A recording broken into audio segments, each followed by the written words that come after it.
राधे राधे मित्रों।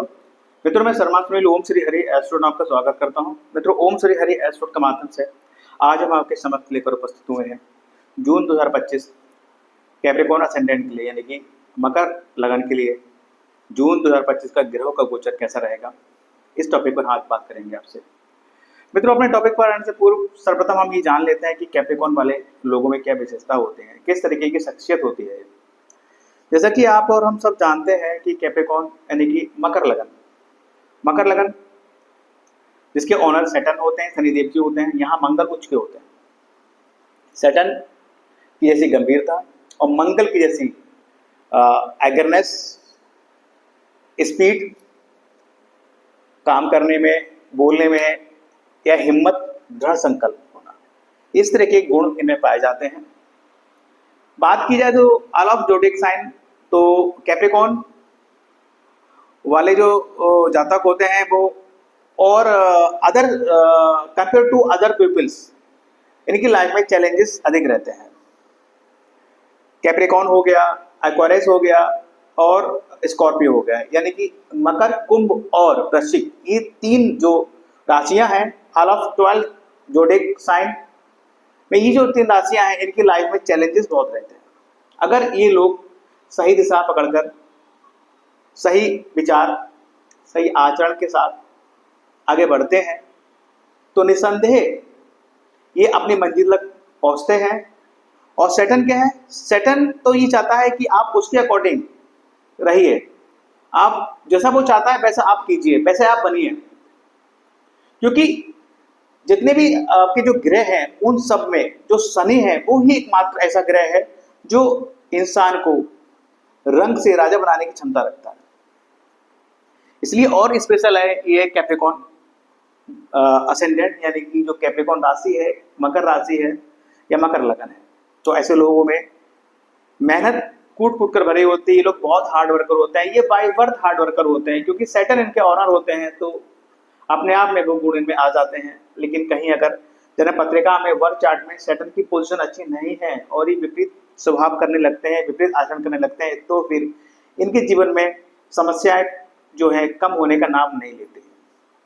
तो मेरा सीधी सी एडवाइस है, जो लोग शनि जनित लोग हैं या जिनकी भी शनि से रिलेटेड लगने हैं, चाहे वो कैप्रिकॉर्न हो, चाहे वो एक्वेरियस हो, चाहे वो स्कॉर्पियो हो, चाहे वो मकर, कुंभ या वृश्चिक हो, ये लोग, आप लोगों को सदैव ही अपने से छोटे लोगों का मान सम्मान रखना चाहिए, उनका भी इंसल्ट नहीं करना चाहिए। अपने से छोटे मजदूर, लेबर, गरीब लोगों की मदद करनी चाहिए, इतना सामर्थ्य आप मदद करें, ये सब चीजें करिए। अपने आचरण को आप सात्विक रखिए,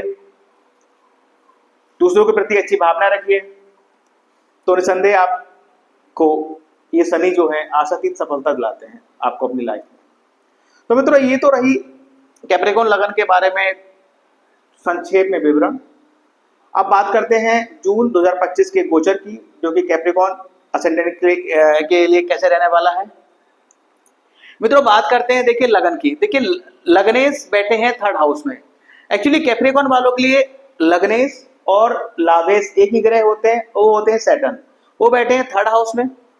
निसंदेह ये आपके पराक्रम को तो बढ़ाएंगे, साथ ही यहाँ से ये देख रहे हैं आपके पंचम भाव को, यानी कि आपके संतान के भाव को, जहाँ सूर्य और बुध मिलकर बुध आदित्यों को बना रहे हैं। तो ये जो पीरियड रहेगा 2.5 साल का, आपका जो है बहुत अधिक फोकस अपने बच्चों पर रहेगा, संतान पर रहेगा, उन्हें क्या करना है, क्या करना चाहिए, वो क्या कर रहे हैं, इन सब चीजों पे आपका फोकस रहेगा। साथ ही साथ यहाँ से ये देखेंगे, अपने भाग भाव को देखेंगे, जहां पर जो है बुध की राशि पड़ी हुई है, भागेश बुध है, इनके मित्र हैं। साथ ही साथ देखेंगे आपके द्वादश भाव को।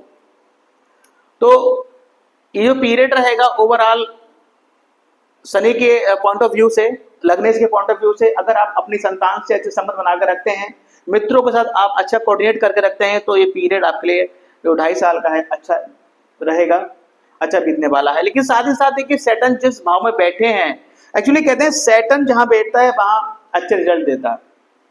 जुपिटर की दृष्टियां अच्छी होती हैं।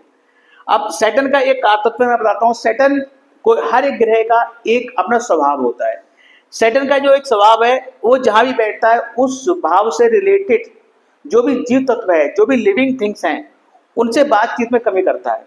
तो ये जो पीरियड है, ये छोटे भाई बहनों घर में बैठे हुए हैं, तो कहीं ना कहीं ये छोटे भाई बहनों के साथ बातचीत में थोड़ी कमी आएगी। हालांकि उनके प्रति काफी जागरूक और केयरफुल रहेंगे, क्योंकि वहां कोई अनिष्ट नहीं करेंगे, संबंध अच्छे बनाए रखेंगे, लेकिन बातचीत करने में थोड़ी कमी रहेगी। वैसे भी सैटर्न वाले ज्यादा गंभीर ज्यादा होते हैं, बोलते कम है, सोचते ज्यादा है, डीप थिंक होते हैं, डीप थिंकर होते हैं, डीप सोच होती है। तो इस तरह की चीजें यहाँ रहेंगी। अब देखिए बात करते हैं कैप्रिकॉर्न वालों के लिए जो राजयोग कारक ग्रह हैं वो हैं वीनस, यानी कि 10th और 5th लॉर्ड, यानी कि दसम और पंचम भाव का स्वामी शुक्र कहाँ बैठे हैं? देखिए आपके 4th हाउस में बैठे हैं। केंद्र का स्वामी केंद्र में बैठा है, यानी कि केंद्र और त्रिकोण का स्वामी केंद्र में बैठा है। शुक्र का चतुर्भाव में बैठना, ये जो योग है बहुत शुभ है। अभी तक क्या था, शुक्र आपके 3rd हाउस में थे। शुक्र 3rd हाउस में थे तो आपके काम धंधे से रिलेटेड आपको बहुत सारी यात्राएं करनी पड़ रही थी, जो कि अब शुक्र के 4th हाउस में आने से उन पर अब विराम लगेगा और आपके पास वो समय होगा, वो रिलैक्स का समय होगा कि आप अपने घर में बैठकर आनंद ले सकें।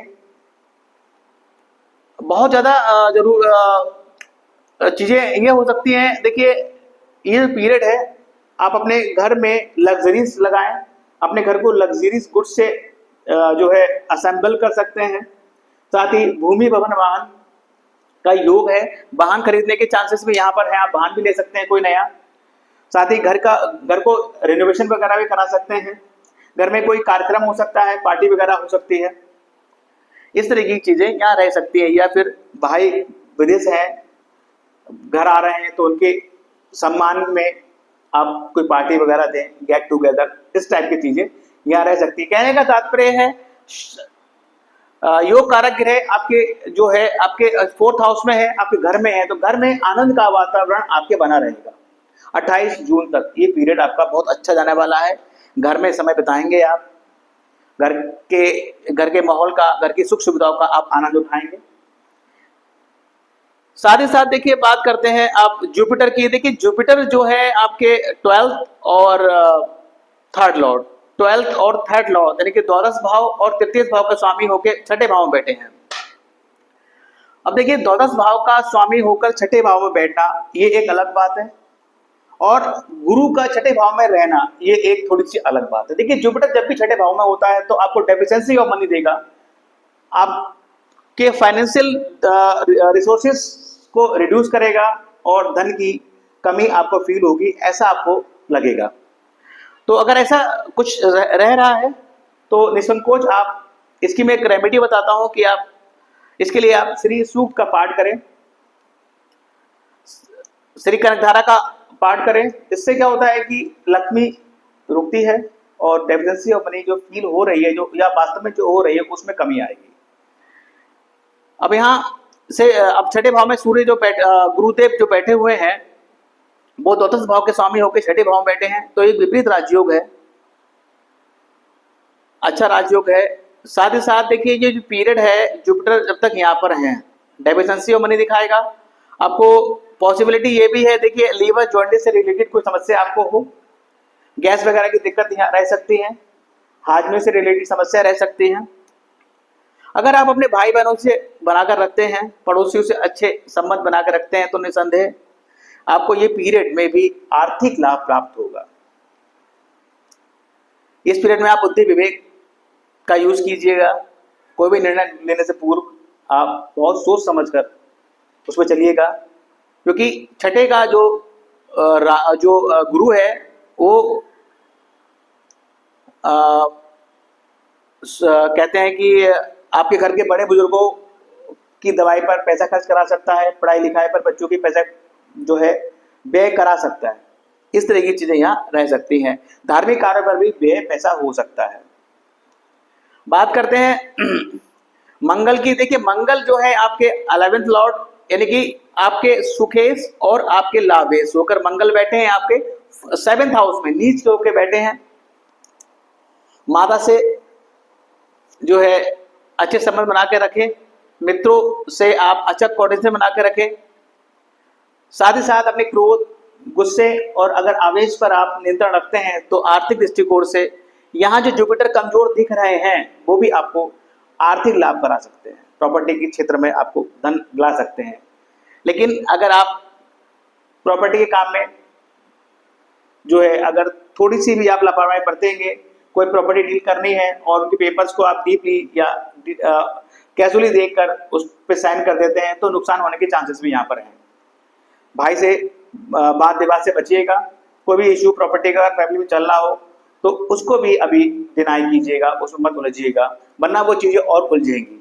साथ ही साथ जो पीरियड है 6 जून का जो तक मंगल नीच के यहाँ पर है, ये आपके स्पाउस घर में जो है मंगल देव बैठे हुए हैं। आपके स्पाउस का हेल्थ का इशू रह सकता है, बीपी वगैरह, डेफिशिएंसी ऑफ ब्लड, इस तरह की समस्या रह सकती है। साथ ही साथ आपके जो स्पाउस की जो लैंग्वेज होगी बहुत ज्यादा एग्रेसिव होगी और आप अगर कुछ अच्छी चीजें भी कहेंगे तो शायद उनको नेगेटिव फील होगा, इस तरह की चीजें रह सकती हैं। तो इस चीज को भी आपको बर्दाश्त करना पड़ेगा और समझना पड़ेगा कि गिरोह की चाल ही ऐसी है। तो ये 6 जून तक का पीरियड आपके लिए ऐसे रहने वाला है। जैसे ही 7 जून आएगा मंगल देव या पंचम भाव में, अष्टम भाव में, पंचम राशि में आ जाएंगे तो देखिए मंगल केतु की जो युति होगी वो आपके अष्टम भाव में हो जाएगी। तो यहाँ पर देखिए स्पेशली आपको मैं कहूंगा कि आप फास्ट ड्राइविंग करने से बचें, इस चीज का ध्यान रखें, कोई चोट चपेट को एक्सीडेंट ना हो,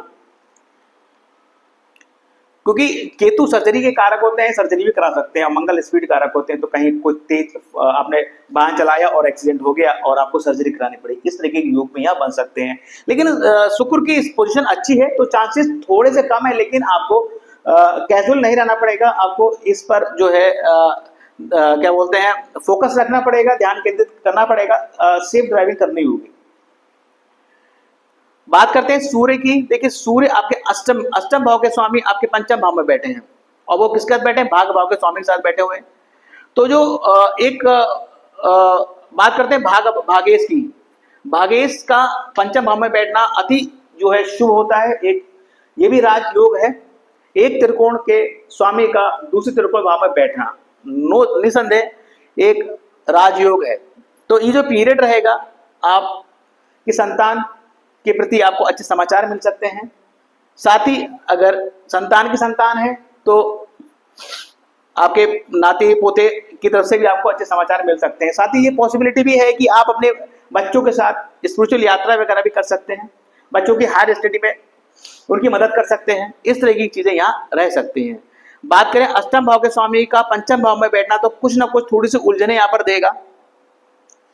लेकिन अगर यहाँ पर आपके बच्चे रिसर्च स्कॉलरशिप से अगर जुड़े हुए हैं, कोई रिसर्च वर्क कर रहे हैं या कोई इंडस्ट्री वगैरह में आप में कुछ कार्यरत हैं या उससे रिलेटेड कोई कोर्स कर रहे हैं, मेडिकल की पढ़ाई कर रहे हैं, तो इन सब चीज़ों में जो है सरकार का सहयोग प्राप्त हो सकता है, पिता का सहयोग मिल सकता है और प्रोग्रेस के चांसेस यहाँ है, ये अच्छा रिजल्ट यहाँ देगा। इसके इतर अगर ऐसा कुछ नहीं कर रहे हैं तो कहीं ना कहीं कह सकते हैं कि भाई आप जो है आपको सरकार आपके कामों में कुछ ना कुछ अड़चने, सरकारी अड़चने आपके कामों में लग सकती हैं, इस तरह की चीजें रह सकते हैं। एंड देन बात करें राहु और केतु की। देखिए राहु और केतु का जो एक्सेस है वो आपके 2nd और 8th हाउस में है, यानी कि आपके फैमिली और आपके स्पाउस की फैमिली। तो जो पीरियड है 1.5 साल का, ये 1.5 साल का पीरियड आपकी फैमिली और आपके स्पाउस की फैमिली के बीच तनाव की स्थिति बनी रह सकती है। राहु 2nd हाउस का राहु देखिए, एक तो आपको आपके घर से दूर करेगा, जन्म स्थान से दूर ले जाता है, विदेश में ले जाकर या जन्म स्थान से दूर ले जाकर आपको सेटल करेगा, सेटलमेंट आपका वहां करेगा। और 2nd हाउस का राहु वो अपने परिवार के लिए कितना भी कुछ कर ले, लेकिन परिवार से वो मान सम्मान उसको प्राप्त नहीं होता है। शायद यही एक ऐसा योग है, यही कारण है कि बंदा मतलब होता सारा योग के वजह से हम कुछ नहीं करते, कुछ सब ग्रह करते हैं। तो ये राहु 2nd का राहु आपको अपने कुटुंब से दूर करता है और वहां सेटलमेंट करता है, इस तरह की चीजें करता है। साथ ही देखिए राहु 2nd भाव में आया है, स्मोकिंग वगैरह से बचिएगा, साथ ही झूठ बोलने से बचिएगा और फैमिली वालों के साथ हो सके क्या करना होगा, अगर कुटुंब के परिवार वालों के साथ आप अच्छे से पेश नहीं आएंगे तो दूरियां बढ़ेंगी, तो इस चीज का भी ध्यान रखिएगा। साथ ही अगर लगता है कि राहु की नेगेटिविटी ज्यादा हावी हो रही है तो उसकी रेमेडी जरूर कीजिएगा, ताकि कुछ इसका बल कम हो और आपको थोड़ा सा रिलीफ यहाँ प्राप्त हो। अब बात देखिए करते हैं कुछ चेंजेस जो ग्रह कर रहे हैं। देखिए बात करते हैं सन की। देखिए सूर्य जो है 15 जून को ये आ रहे हैं आपके छठे भाव में। 15 जून को छठे भाव में, अष्टम भाव का स्वामी छठे भाव में, एक विपरीत राजयोग। मतलब कि अगर आप अष्टम भाव से रिलेटेड कोई काम कर रहे हैं तो उसमें सरकार का आपको सहयोग मिलेगा, सरकार से आपको लाभ प्राप्त होगा, मान सम्मान बढ़ेगा। रिसर्च के काम में है तो वहां सरकार आपको ऑब्लाइज करेगी और आपको फायदा होगा। साथ ही साथ पिता के स्वास्थ्य पर ध्यान रखना पड़ेगा, पिता के स्वास्थ्य बिगड़ सकता है, वो थोड़ा सा केयरफुल रहने की जरूरत है। इसके बाद बात करते हैं आपके मरकरी की। पहले मंगल आता है तो मंगल की बात कर लेते हैं कि मंगल की बात करते हैं तो जो आपका मंगल है वो 6 जून तक आपके सप्तम भाव में है। जैसे ही 7 जून आएगा वो आपके अष्टम भाव में आ जाएगा। तो ड्राइव करते समय केयरफुल रहिए, प्रॉपर्टी को डील करनी है उसमें केयरफुल रहिए, भाई से संबंध ना बिगाड़िएगा। कोई इशू बन रहा है प्रॉपर्टी का, घर में वसीयत की कोई बात चल रही है और किसी तरीके का कोई इशू बन रहा है, उसको लेकर बखेड़ा खड़ा हो रहा है तो शांत रहिएगा, क्योंकि आप बोलेंगे तो आप तेज गति से बोलेंगे, क्रोधी हैं आप, क्रोध में आवेश में आकर चीजें बिगाड़ लेंगे, इस तरह की चीजें ना कीजिएगा।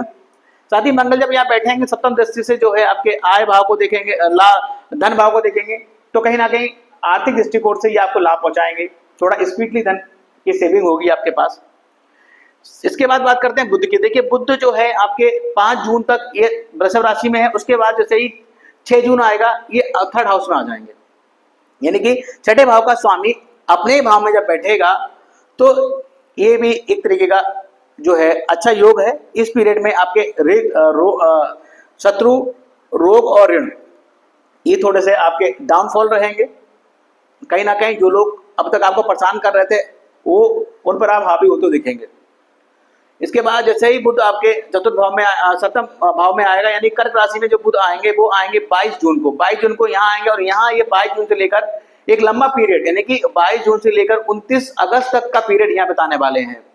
छठे भाव का स्वामी सप्तम भाव में जब बैठेगा तो समस्याएं होंगी, आपके वैवाहिक जीवन में समस्याएं होंगी, कलह पैदा होंगी, कड़वाहट होंगी। अगर चीजों को समय से आप सॉर्ट आउट नहीं करेंगे तो कोर्ट के जरिए केसेस, कोर्ट के तक की बातें जा सकती हैं और वहां आपको समस्याएं बढ़ेंगी।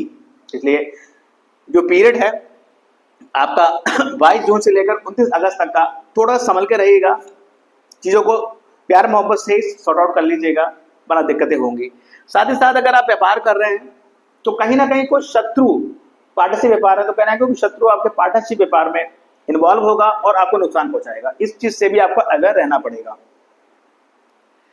इसके बाद अब बात करते हैं शुक्र की। देखिए शुक्र भी राशि चेंज करेंगे। शुक्र जो है आपके 28 जून तक तो यहाँ रहेंगे, चतुर्थ भाव में अच्छा पीरियड रहेगा। उसके बाद शुक्र जो है 29 जून से 25 जुलाई तक अपनी राशि में पंचम भाव में आ जाएंगे, वृषभ राशि में आ जाएंगे।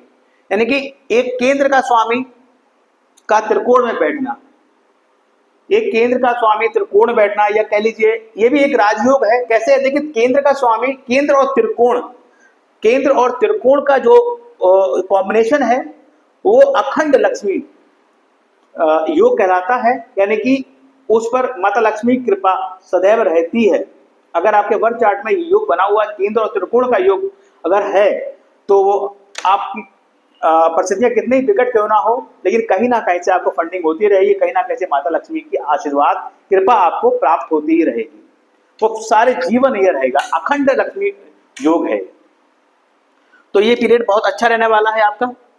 साथ ही साथ देखिए बात करते हैं हेल्थ के इशू की, तो 24, 25, 26 ये 3 दिन हेल्थ का इशू आपको रह सकता है। स्ट्रेस की बात करें 18, 19, 25 और 26 जून, ये 4 तिथियां जो है स्ट्रेस बाकी दिनों की अपेक्षा ज्यादा रहेंगी। उसका रीजन एक और है, देखिए आपके जो थर्ड हाउस में है विष योग लग रहा है, यानी कि जैसे ही चंद्रमा आपके मीन राशि में आएंगे 18, 19 दो तिथियां ये विष योग लग रहा है। तो मैं आपसे स्पेशली कहूंगा कि 18 और 19 जून को, चूंकि आपके निर्णयों के भाव में विष योग लग रहा है, तो कोई भी निर्णय 28, 18 और 19 जून को, कोई भी इंपॉर्टेंट निर्णय जो आपको लगता है महत्वपूर्ण है किसी भी दृष्टि से, तो उस निर्णय को आप इन तिथियों मत लीजिएगा, वरना 100% वो निर्णय गलत होगा और आपको भविष्य में उससे नुकसान उठाना पड़ेगा। साथ ही साथ देखिए बात कर रहे हैं जो भी डेट्स हैं जो इसमें बहुत ज़्यादा खर्चा हो सकता है, 12 और 13 जून, ये 2 तिथियां, इन तिथियों में आपका खर्चा और दिनों की अपेक्षा अधिक हो सकता है। अज्यूम कीजिएगा, मेरी चीज़ों को दिमाग में रखिएगा, डेट्स नोट डाउन करिए, 12 और 13 जून को आपको ऐसा लगेगा कि भाई कुछ खरीद लेते हैं, लेकिन इस चीज़ को ध्यान रखिएगा कि 12 और 13 जून को अगर आप कोई भी चीज़ खरीदेंगे तो उसमें जो आपका व्यय होगा वो जो है अधिक मात्रा में होगा। तो मेरा तो एडवाइस यही रहेगा कि 12 और 13 जून को अगर ऐसा कुछ बन रहा है कि आपको कुछ खरीदना है, कुछ व्यय करना है, तो 12 और 13 जून को उसको पोस्टपोन कीजिएगा और उसके आगे तक पीछे तिथियों में आप कुछ भी खरीदेंगे तो आपको ऐसा फील भविष्य में नहीं होगा कि आपका अधिक व्यय हो गया या आपको नुकसान हो गया इस चीज़ में। इस तरह की चीज़ें यहाँ रह सकती हैं। निर्णय जो है डिसीजन पेंडिंग के लिए मैंने 18 और 19 बोल ही दिया है, स्पेशली 12 और 13 को भी इंक्लूड कर लीजिए। ओवरऑल अगर कहा जाए तो ये पीरियड देखिए मनी के दृष्टिकोण से थोड़ा सा टफ रहेगा। श्री कनकधारा स्त्रोत का पाठ कीजिए, श्री सूक्त का पाठ कीजिए। राहु सेकंड हाउस में है, घर से दूरियां बनेंगी, इस तरह की चीजें रहेंगी। अपने और आपके फैमिली और आपके स्पाउस की फैमिली में कुछ तनाव रह सकता है, पत्नी बहुत एग्रेसिव रहेंगी। फास्ट ड्राइविंग से बचिएगा, वाहन खरीदने के योग है। अब देखिए बात करते हैं विवाह की। देखिए विवाह के लिए यहाँ पर हालांकि शुक्र की पोजीशन अच्छी है, लेकिन शुक्र की जो पोजीशन है वो यहाँ विवाह के लिए पर्याप्त नहीं है, क्योंकि गुरु की पोजीशन अच्छी नहीं है और शुक्र भी अपने से 12 में है, हालांकि केंद्र में है। और इसके अलावा मैरिज के लिए मैं ओवरऑल अगर कहूँ तो ये जो पीरियड है मैरिज के लिए अच्छा नहीं है। जहाँ जिन लोगों के पास जॉब नहीं है, जॉब की सर्च में है, देखिए उनके साथ अच्छा पीरियड है कि उनको जॉब लगने के चांसेस हैं, क्योंकि देखिए दसम भाव का स्वामी कर्म भाव को देख रहा है, तो कर्म भाव में प्रमोशन के चांसेस हैं, काम धंधे में, नौकरी में प्रोग्रेस, जॉब में प्रमोशन के चांसेस हैं। नौकरी की तलाश कर रहे हैं तो नौकरी मिलते हुए दिख रही है, जुपिटर भी वहां देख रहे हैं, नो डाउट अच्छा पीरियड है नौकरी के लिए। स्टूडेंट अगर हैं तो स्टूडेंट के लिए भी ये जो समय है थोड़ा सा टफ रहेगा, क्योंकि पंचम भाव का स्वामी अपने से द्वादेश है, साथ में अष्टम भाव का स्वामी बैठा हुआ है, साथ में भाग भाव का स्वामी बैठा है। लेकिन अगर यहाँ पर पॉजिटिव चीजें क्या निकलती है, अगर आप कोई रिसर्च वगैरह का कोर्स कर रहे हैं तो जो है आपको यहाँ पर पॉजिटिव रिजल्ट मिल सकता है। इसके अलावा अब देखिए एक चीज और मैं बताना चाहूंगा। देखिए जो ये कैप्रिकॉर्न वाले लोग होते हैं, इनके जो दसम भाव में 7 नंबर राशि पड़ी होती है, तो ये लोग स्पेशली ऑटोमोबाइल्स इंडस्ट्री होती है, फैशनेबल इंडस्ट्री होती है, फैशन इंडस्ट्री होती है, फैशनेबल आइटम होते हैं, व्हीकल इंडस्ट्री होती है, टूरिस्ट ट्रांसपोर्ट, इस तरीके की चीजों में इनको काम करते हुए देखा गया है। ये इनका जो है काम धंधे का क्षेत्र होता है, या इनका फील्ड होता है, यहाँ नौकरी करते हैं या इस फील्ड से रिलेटेड कोई ना कोई व्यापार जरूर करते हैं, इस तरीके का इनका रहता है। तो मित्रों एक छोटा सा प्रोडक्शन था ये कैप्रिकॉर्न असेंडेंट के ऊपर। साथ ही साथ देखिए एक चीज और हम आपको शेयर कर देते हैं कि देखिए आपके लिए अगर स्टोन की बात करें तो देखिए नीलम आप पहन सकते हैं, लेकिन नीलम पहनने में थोड़ी समस्या रह सकती है, क्योंकि आपके द्वादश भाव के स्वामी भी, सॉरी सेकंड हाउस के स्वामी भी हैं। नो डाउट पहन सकते हैं, अगर शनि का प्लेसमेंट अच्छा है तो नीलम आप धारण कर सकते हैं। डायमंड आपके लिए बहुत फेवरेबल रहेगा।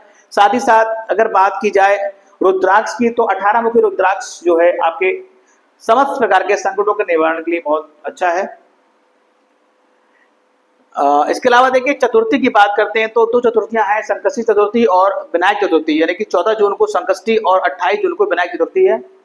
अब देखिए आपके भाग भाव के स्वामी जो है मरकरी है और आपके छठे भाव के स्वामी भी मरकरी हैं। छठे भाव से आपको अच्छा रिजल्ट नहीं मिल रहा है, रोग ऋण रिपु आप पे हावी हैं, भाग्य का पूर्ण सहयोग नहीं मिल रहा है, घर में भाई के साथ कलह रहता है, प्रॉपर्टी को लेकर वाद विवाद रह रहा है, घर मकान नहीं बन पा रहा है। आपने संकोच गणेश जी की शरण में जाइए, संकष्टी चतुर्थी या फिर विनायक चतुर्थी का व्रत रखिए। इस दिन भगवान श्री गणेश जी को आप लड्डू का भोग लगाइए, क्षमा याचना कीजिए, पूजा अर्चना कीजिए, उनके चरणों में धन्यवाद अर्पित कीजिए, पॉजिटिव रिजल्ट मिलना स्टार्ट हो जाएगा। इसको अगर करते हैं तो अच्छी बात है, कंटिन्यू रखिए, और नहीं करते हैं तो उसको कीजिए। ये एक रेमेडी है जो आपको आपके भाव को प्रबल करने में बहुत सहायक है। आपके रोग ऋण रिपु दबे रहे, इसमें सहायक रहेगी। बात करते हैं प्रदोष की। रवि प्रदोष 8 जून को, सोम प्रदोष जो है आपका 23 जून को है। अब देखिए 7th हाउस में आपके 4 नंबर आगे पड़ी है, यानी कि अगर आप पार्टनरशिप होता है, जितनी मेहनत करते हैं, जितनी एफर्ट्स करते हैं, उतना आपको प्रॉफिट नहीं हो रहा है। वैवाहिक जीवन में कलह है, कड़वाहटें हैं, समस्याएं हैं, तो निसंकोच महीने में 2 पड़ते हैं, इस दिन शिवालय जाएं, शिव जी को जलाभिषेक करें, शिव जी से क्षमा याचना, उनकी पूजा अर्चना करें, तथा वहां बैठकर कम से कम एक माला शिव पंचाक्षर मंत्र यानी कि ओम नमः शिवाय का आप जाप अवश्य करें। इसके अलावा पूर्णिमा 11 जून को है। मन में कंफ्यूजन रहता है, बहुत सेंसिटिव है, ओवर थिंकर है, निर्णय लेने में समस्या रहती है, कंफ्यूजन रहता है, तो इन सब चीज़ों के निवारण के लिए आप रेमेडी करें। पूर्णिमा वाले दिन आप चंद्रदेव को जल दें और वहाँ खुले आसमान के नीचे बैठकर 10 मिनट चंद्रदेव को निहारें। ये एक तरीके का मेडिटेशन होता है, इससे आपके मन को शक्ति मिलेगी, पॉजिटिव आपके मन में विचार आएंगे, दृढ़ संकल्पी होंगे आप, और एक बौद्धिक स्तर पे मजबूत बनेंगे। बुद्धि विवेक के सहारे आप अच्छे निर्णय लेंगे और अच्छे प्रोग्रेस प्राप्त करेंगे। इसके अलावा बात करते हैं अमावस्या की।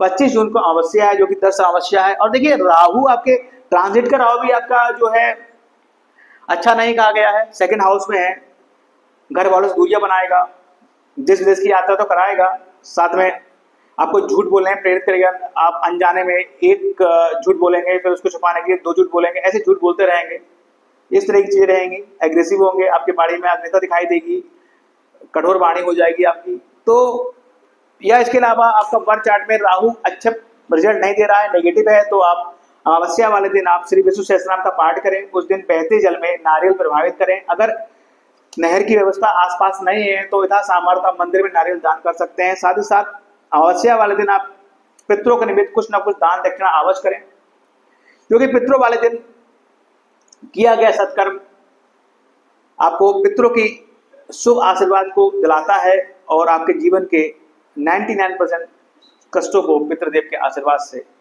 जो है वो दूर होते हैं और आपको उसके अच्छे फल प्राप्त होते हैं।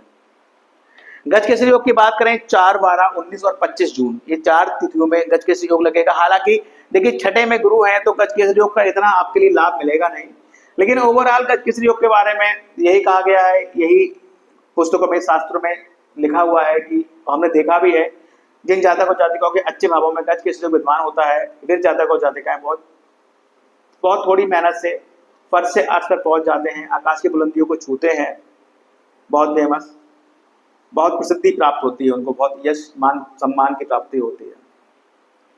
तो मित्रों एक छोटा सा प्रोडक्शन था कैप्रिकॉर्न असेंडेंट के ऊपर। वहां जून 2025 का जो ग्रह का गोचर है वो कैप्रिकॉर्न के लिए कैसे रहने वाला है। वीडियो पसंद आए तो लाइक कीजिएगा, और जिन लोगों ने हमारा चैनल ओम श्री हरि एस्ट्रोवर्ड सब्सक्राइब नहीं किया है तो प्लीज सब्सक्राइब माय चैनल। साथ ही आपसे रिक्वेस्ट है कि जो लोग आपके संपर्क में हैं और कैप्रिकॉर्न असेंडेंट हैं यानी कि मकर लग्न के लोग हैं, उनको एक वीडियो जरूर शेयर कीजिएगा, ताकि वो जाने कि जून 25 का जो गोचर है वो उनके लिए कैसे रहने वाला है, और उसी हिसाब से वो अपना माइंड सेट करके रखें। साथ ही साथ आपके प्यार और आशीर्वाद की मैं अपेक्षा करता हूं, ऐसे बनाए रखिएगा और हमारे वीडियो को सब्सक्राइब करके लाइक करते रहेगा। तो thank you very much. Radhe Radhe, जय माता दी।